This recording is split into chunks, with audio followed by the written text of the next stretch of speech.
Michael Jordan को basketball का आज तक का सबसे बेस्ट प्लेयर माना जाता है, जिन्होंने स्टार्टिंग के फेलियर और करियर के बीच बहुत डिफ़िकल्टीज़ को पार करके हार्डवर्क और बास्केटबॉल की तरफ डेडिकेशन से वो मुकाम हासिल किया जहां तक किसी भी प्लेयर का पहुंचना बहुत मुश्किल है। I can accept failure, everyone fails at something, but I can't accept not trying. ये सेंटेंस माइकल की स्टोरी बयान करती है कि उनकी लाइफ कितनी उतार चढ़ाव से भरी है। वो सक्सेसफुल हुए और अनसक्सेसफुल भी हुए। उनके पिता का मर्डर हुआ। लाइफ में बहुत सी कंट्रोवर्सीज आई, लेकिन मुश्किल कंडीशन में भी खुद को संभाल कर आगे बढ़ने की तरफ ध्यान दिया। और आज वो सबसे बेस्ट बास्केटबॉल प्लेयर है। 17 फरवरी 1963 को ब्रुकली के एक मिडिल क्लास फैमिली में माइकल जॉर्डन का जन्म हुआ। वो 5 भाई बहनों में चौथे नंबर पर थे। उस समय ड्रग्स और रेसिज्म के कारण उनकी फैमिली कैरोलिना के वेलिंगटन शहर में चले गए, जहां उन्होंने अपनी पढ़ाई कंप्लीट की। माइकल के पेरेंट्स ने बचपन से ही माइकल के माइंडसेट को सक्सेसफुल बनाने के लिए तैयार कर दिया था। माइकल बचपन से बास्केटबॉल में नहीं जाना चाहते थे। उनको इंटरेस्ट तो बेसबॉल में जाना था। 12 साल की उम्र तक वो बेसबॉल खेला करते थे और उसमें वो काफ़ी अच्छे प्लेयर भी थे। लेकिन बास्केटबॉल में जाने के पीछे एक अलग कहानी है। एक बार बचपन में माइकल अपने भाई के साथ बास्केटबॉल खेल रहे थे, तो उनके भाई लॉरी ने उन्हें बास्केटबॉल में हरा दिया और वे इस अपमान को सहन नहीं कर सके और इतने छोटे इंसिडेंट की वजह से उन्होंने अपने आप को बास्केटबॉल का बेहतर प्लेयर बनाने की ठान ली और रेगुलर इस गेम में अपने आप को बेहतर बनाने में लग गए और उन्हें इस गेम से प्यार हो गया। माइकल के बचपन की एक इंस्पायरिंग घटना जो सभी के लिए बहुत इंस्पायरिंग साबित होती है। जब माइकल 13 साल के थे, तब उनके पिता ने उन्हें अपने पास बुलाया और एक पुराना और इस्तेमाल हुआ टी शर्ट देकर पूछा कि अच्छा बेटा, यह बताओ कि इस टी शर्ट की कीमत कितनी होगी। माइकल थोड़ा सोचने के बाद बोले, यह $1 का होगा। तो पिता ने कहा, तुम्हें कुछ भी करके बाजार में जाकर इस टी शर्ट को $2 में बेचना है। माइकल ने सोचा कि ऐसा क्या किया जाए जिससे इस पुराने टी शर्ट के $2 मिल सके। माइकल ने उस टी शर्ट को अच्छे से धो दिया और फिर घर पर इस्त्री न होने के कारण उसे ढेर सारे कपड़ों के नीचे सीधा करने के लिए रख दिया। अगले दिन उन्होंने देखा टी शर्ट पहले से बेहतर दिखाई दे रहा है। इसके बाद उन्होंने पास के रेलवे स्टेशन पर जाकर 5 घंटों की कड़ी मेहनत के बाद उसे बेच दिया और बहुत खुश होते हुए घर आए और अपने पापा को पैसे दे दिए। 15 दिनों बाद पिता ने फिर वैसे ही एक कपड़ा दिया और कहा कि जाओ इसे $20 में बेच आओ। इस बार माइकल को थोड़ा आश्चर्य हुआ कि भला $20 कौन देगा, लेकिन पिता ने कहा एक बार कोशिश तो करो। तो उन्होंने फिर से अपना दिमाग लगाकर सोचा और अपने दोस्त की मदद से शहर जाकर उस कपड़े पर मिक्की माउस की स्टिकर लगवा लिया और ऐसे स्कूल के सामने जाकर खड़े हो गए जहां ज़्यादातर बच्चे अमीर घर से ही आते थे। एक छोटे बच्चे ने अपने पापा से कहकर उसे खरीद लिया। उस छोटे बच्चे के पिता ने उस कपड़े को $5 एक्स्ट्रा टिप देकर खरीदा और इस तरह उन्होंने $1 के उस कपड़े को $20 में बेचा और $5 टिप भी मिली। इस तरह कपड़े को पूरे $25 में बेचकर माइकल बहुत ज़्यादा खुश थे और खुशी खुशी आकर उन्होंने अपने पिताजी को बताया।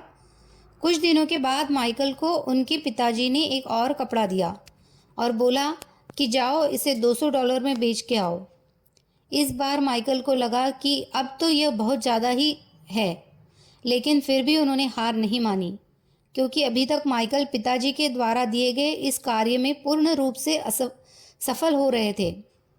आखिरकार माइकल ने यह काम को भी करने की ठान ली, लेकिन उन्होंने इस बार इस काम के बारे में 2-3 दिन तक सोचा कि आखिर वह कैसे इस पुराने से कपड़े को, जिसका मूल्य मात्र $1 है, उसे $200 में कैसे बेचे। जैसा कि हम जानते हैं कि कोशिश करने वालों की कभी हार नहीं होती, ठीक उसी तरह माइकल ने हार नहीं मानी और उस पुराने कपड़े की कीमत बढ़ाने का उपाय खोज ही लिया। माइकल उस कपड़े को लेकर शहर गए। उन्होंने देखा कि उस दिन शहर में कोई बहुत ही बड़ी पॉपुलर एक्ट्रेस आई है। माइकल ने पुलिस के द्वारा बनाए गए सुरक्षा घेरे को तोड़कर कपड़े पर उस एक्ट्रेस का ऑटोग्राफ लेने में कामयाब हो गए। बच्चे की मासूमियत देख एक्ट्रेस भी मना नहीं कर पाई। अगले ही दिन माइकल उस ऑटोग्राफ वाले कपड़े को लेकर बाजार निकल गए। वहाँ बहुत भीड़ जमा हो गई जो उसे खरीदना चाहती है और उस कपड़े की बोली लगाई जा रही थी। आखिरकार माइकल ने वो कपड़ा $2000 में बेचा।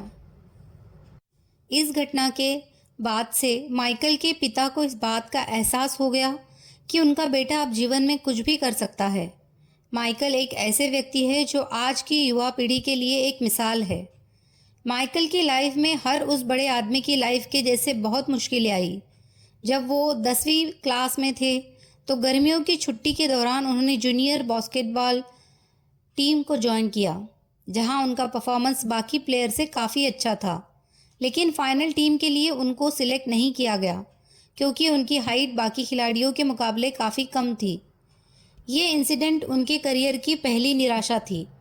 इस घटना के बाद उन्होंने खुद को और बेहतर बनाने की सोची और जब भी वो प्रैक्टिस करने जाते तो सबसे पहले जाते और सबके जाने के बाद तक पूरे डेडिकेशन के साथ प्रैक्टिस करते और फाइनली हार्डवर्क की वजह से नेक्स्ट ईयर अपनी हाई स्कूल टीम में सिलेक्ट हो गए और अपनी टीम के स्टार प्लेयर बन गए। कॉलेज में भी उन्होंने अपने बास्केटबॉल के करियर को स्टार्ट रखा। माइकल अपनी college university of north Carolina की टीम के प्रमुख प्लेयर थे। 1982 में national collegiate athletic association championship में अपनी टीम को जीत दिलाने में माइकल का प्रमुख रोल था। 1984 में लॉस एंजलिस समर ओलंपिक में यूएस बास्केटबॉल टीम के कप्तान थे, जिसमें माइकल ने टीम को विनर बनाया। 1984 में माइकल ने ग्रेजुएशन के दौरान ही शिकागो बुल्स टीम को ज्वाइन कर लिया। माइकल के आने से पहले शिकागो टीम एक हारी हुई टीम थी, लेकिन माइकल के आते ही टीम ने अपनी परफॉर्मेंस दिखानी शुरू कर दी। वहाँ उनकी परफॉर्मेंस इतनी ज़बरदस्त थी कि 1984 और 1985 में उन्होंने हर मैच में 28 पॉइंट के एवरेज स्कोर बनाकर स्टार प्लेयर बन गए। लेकिन उसके अगले साल माइकल के पैर में चोट लगने की वजह से वो अगला सीज़न नहीं खेल पाए। उसके अगले सीज़न में वो और भी जोश और मेहनत से टीम में वापस आए और पूरी सीज़न में 3000 पॉइंट करने वाले प्लेयर बन गए। 1987 और 88 में माइकल मोस्ट वैल्यूएबल प्लेयर बन गए थे और defensive player of the year का खिताब भी जीता। माइकल अपनी शानदार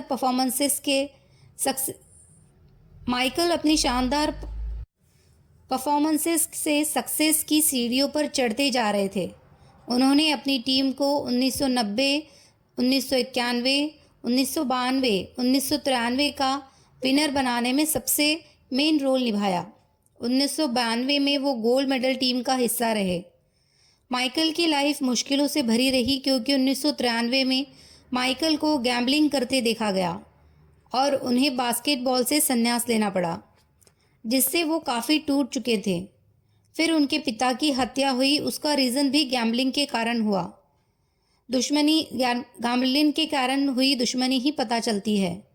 बास्केटबॉल से संन्यास के बाद उन्होंने शिकागो लीग बेसबॉल का कॉन्ट्रैक्ट भी साइन किया था। मतलब अगर बास्केटबॉल नहीं तो बेसबॉल ही सही, लेकिन वो रुकना तो चाहते ही नहीं थे। 1993-94 में शिकागो बुल्स का बास्केटबॉल में परफॉर्मेंस अच्छा नहीं रहा क्योंकि माइकल उस टीम में नहीं थे।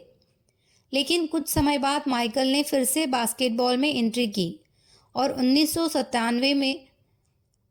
1997 तक शिकागो बुल्स को अपने लेवल से कभी नीचे नहीं आने दिया। माइकल पहले एथलेटिक्स बिलियनियर है। माइकल के नाम पर सबसे बड़ी स्पोर्ट्स और अपैरल कंपनी नाइकी के एयर जॉर्डन नाम के शूज़ भी आते हैं। वो नाइकी, कोका कोला, मैकडॉनल्ड्स जैसे बड़ी ब्रांड को प्रमोट भी कर चुके हैं और 2010 की फोर्ब्स 20 सेलिब्रिटीज़ में भी उनका नाम आ चुका है। जैसे क्रिकेट का भगवान सचिन को माना जाता है, वैसे ही माइकल जॉर्डन को बास्केटबॉल का भगवान माना जाता है अगर उनके अचीवमेंट्स की बात करें तो उन्होंने जिस भी रीज़न से फुटबैक किया था, तो अगली बार वो उससे डबल जोश और मेहनत के साथ वापस आते और अपने काम से लोगों का दिल जीत लेते। Some people want it to happen, some wish it would happen, others make it happen. Michael Jordan.